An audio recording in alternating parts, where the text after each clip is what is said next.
Okay, now it's time for us to talk parenting this morning. On Tuesdays, we do parenting, and we've been joined by family coach and marriage counselor, Pastor Bisi Adewale.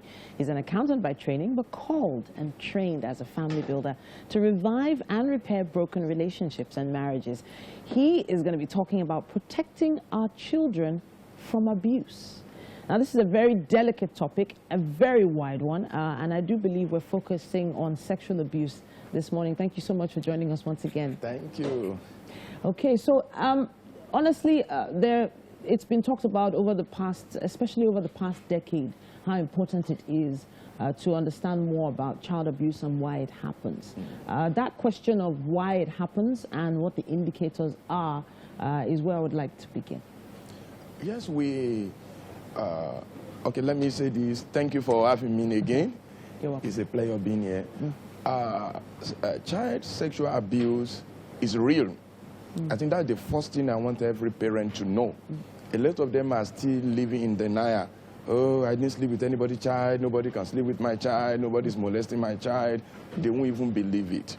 So the truth is, it's real. Recently, a man was arrested in Lagos, age 76. He was caught molesting 6-month-old baby, age 76.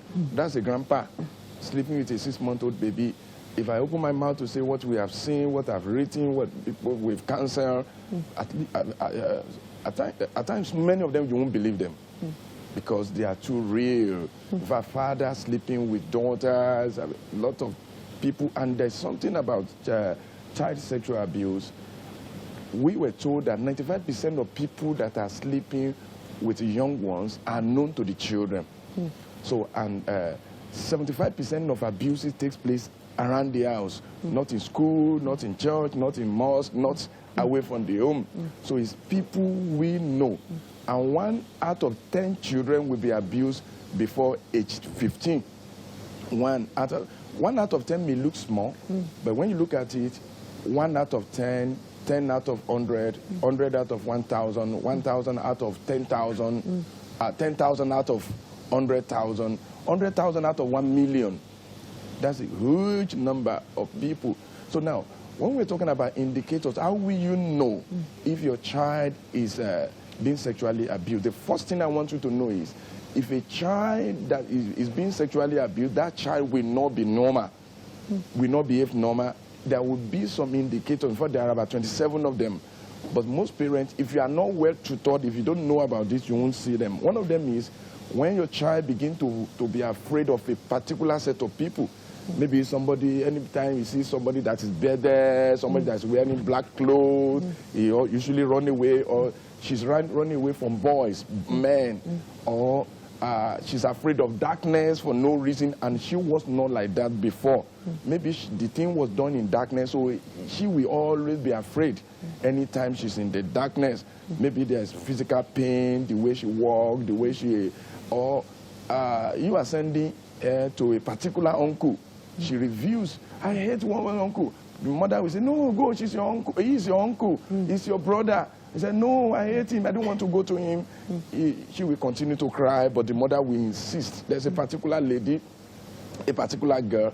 The uncle will say, come and help me to clean my house. Come and help me to do this. She will refuse. She told me the story. She said the mother forced her. And for years, the uncle kept on until she became an adult. Till today, the mother did not know anything. She said she couldn't count the number of times that man slept with her, with the consent of the parent, so to say. The parent will be, oh, it's your elder brother, it's your uncle, it's your, go there. So every parent must look for these indicators so that you will know when your child is being sexually abused. Okay, so with those indicators in mind, what would you advise parents do from a very early age with their children to ensure that they're giving them a protective covering of some sort? Number one, every parent must know that child sexual abuse is real. Okay. That you can do it, that you are not doing it does not mean people are not doing it. Okay. They are doing. Number two, every parent must be taught about child sexual abuse, how to protect their children.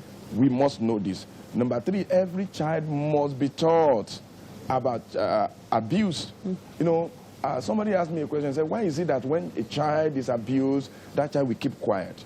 Most of the time, the first thing that normally happens is the child may not even know that anything is going wrong. Okay. She may not know. She has never had that kind of experience. So she may even think, uncle is just playing with me. Auntie is just playing with me. And please, when we're talking about abuse now, in those days, we normally focus girls that they're abusing small babies, baby girls. But nowadays, it's both ways. Boys are being abused, girls are being abused. So we need to be more careful. So you must know that it is real. Number 2, you must be aware. You must be tutored. You must learn how to undo abuse. Number 3, you must train your child. Then number 4, you must create the right environment. Number 4, you must watch your back. Oh, don't just say, it's my brother, it's my younger brother, it's my cousin, that my cousin is there with them. Anybody can abuse your child. In fact, I told you the other time, 95% of those people that abuse a child, they are known to those children. The rest 5%, maybe it's an attack rape, people outside, and that one will be by force. That's why they told us that 80% of abuse is not by force. It's by coercion, by guilt, by love, excessive love, and so many things. So I know there are a lot of parents out there who are probably wondering what actually constitutes that abuse. Of course, in terms of sexual abuse, it's not just intercourse we're talking about. But I know that we have the opportunity to take some of those questions online right now. You can use our hashtag WakeUpNigeria on TVC. Tag us at TVC Connect. Please ask your questions and let's get some answers. What exactly constitutes this abuse and how best can we protect our children? Thank you so much, Pastor Adewale, for coming to talk to us. We'll see you again next week. Okay. There's still so much more to come right here on Wake Up Nigeria. Stay with us.